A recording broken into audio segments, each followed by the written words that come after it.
I, John Adams, was born in October of 1735 in Quincy, then called Braintree, Massachusetts. I, Abigail Smith, was born in November of 1744 in Weymouth, Massachusetts. Now, my father was a bit of everything, but mainly he was just a farmer. However, he also was elected selectman 9 times, and he served 14 years as a deacon.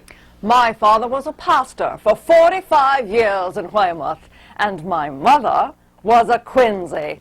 I came from the most noted and respected class of the day. Now, I was a boy's boy who loved to play games and hunt. I did not like school. My father did his best to get me to do better, as he wanted me to attend Harvard. One day, in exasperation, he said to me, "Well, John, what is it that you want to be?" And I replied, "A farmer." And he said, "Very well, I'll show you what it is to be a farmer." Well, the next day I got to work beside my father all day long cutting thatch. Oh, it was muddy, hard, back-breaking work. And when we were finished, he asked, "Well, John, are you still satisfied with being a farmer?" And of course, I stubbornly replied, "Yes, sir, I like it very well." He looked at me and said, "Aye, but I don't like it so well. You shall go to school." So I applied myself, I learned to love reading and schoolwork, and I entered Harvard. Having never attended school, I was a female. My learning came from my grandmother Quincy and my father's extensive library. I was a sickly child and spent much of my time of confinements obtaining more knowledge than most young girls of the day. After graduating from Harvard, I taught for several years in Worcester, Massachusetts, and while I was there, I learned the law. I was admitted to the bar in Boston, and while moving ahead in my career, I was fighting a constant battle to better myself. I began keeping a diary in which I would record this battle.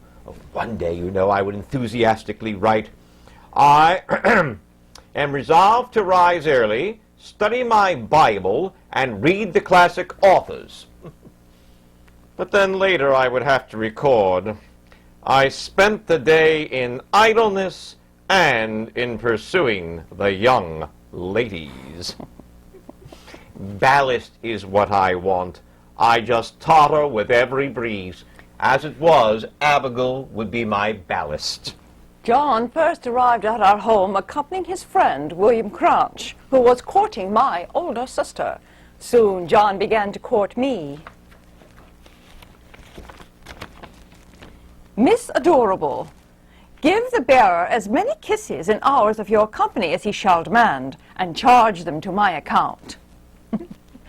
John could be very romantic, but he could criticize as well. You very often hang your head like a bulrush, and you never could learn to sing, and you sit with your legs crossed, which ruins the figure. Well, thank you for your catalogue. I shall try not to hang my head. You shall never have to worry about my singing again. And a gentleman has no business to concern himself with the legs of a lady. We were married by Abigail's father on October the 25th, 1764. I was nearly 29 years old, Abigail not yet 20. And we